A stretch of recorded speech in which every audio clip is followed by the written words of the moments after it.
ലോകകപ്പ് ഫൈനൽ ഒരു കിരീട പോരാട്ടത്തിനപ്പുറം രണ്ട് തലമുറകൾ നേർക്കുനേറെത്തുന്ന ചരിത്ര നിമിഷം. സ്വന്തം വഴിയെ പിന്തുടർന്ന് വളർന്ന തന്റെ പകുതി മാത്രം പ്രായമുള്ള താരങ്ങളെയാണ് മെസ്സി ലോകകപ്പ് ഫൈനലിൽ നേരിടുന്നത്. ന്യൂയോർക്ക് ന്യൂജേഴ്സി സ്റ്റേഡിയത്തിന്റെ ആകാശത്തിന് കീഴിൽ ചരിത്രം പുതിയൊരു അധ്യായം കുറിക്കാനൊരുങ്ങുകയാണ്. 2026 ഫിഫ ലോകകപ്പ് ഫൈനലിൽ നിലവിലെ ചാമ്പ്യന്മാരായ അർജന്റീനയും യൂറോപ്യൻ ശക്തികളായ സ്പെയിനും നേർക്കുനേരെത്തുമ്പോൾ ലോകമെമ്പാടുമുള്ള കോടിക്കണക്കിന് ആരാധകർ ഉറ്റുനോക്കുന്നത് ഒരു കിരീട പോരാട്ടം മാത്രമല്ല, രണ്ട് തലമുറകളുടെ നേർക്കുനേർ ഏറ്റുമുട്ടലാണ്.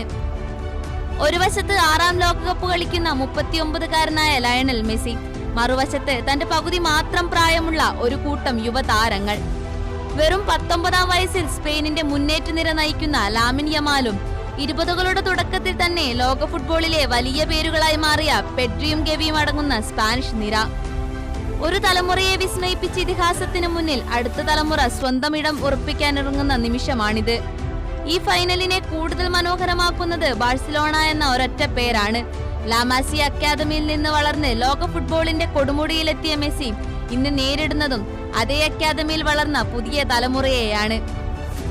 ഒരു കാലത്ത് മെസ്സിയെ കണ്ട് ഫുട്ബോൾ പഠിച്ച കുട്ടികൾ ഇന്ന് ലോക കിരീടത്തിനായി സ്വന്തം ആരാധ്യ പുരുഷന് എതിരാളികളായി മാറിയിരിക്കുന്നു. ഒരു വശത്ത് അവസാന ലോകകപ്പിൽ കിരീടത്തോടെ യാത്ര പൂർത്തിയാക്കാൻ ആഗ്രഹിക്കുന്ന ഇതിഹാസവും, മറുവശത്ത് ഫുട്ബോളിന്റെ ഭാവിയെ സ്വന്തമാക്കാനെത്തുന്ന യുവതാരങ്ങളും. ഇവിടെ തീരുമാനിക്കപ്പെടുക ഒരു ലോക ചാമ്പ്യനെ മാത്രമല്ല, ഫുട്ബോളിലെ ഒരു യുഗം അടുത്ത യുഗത്തിന് വഴിമാറുന്ന അത്യപൂർവ നിമിഷം കൂടിയായിരിക്കും.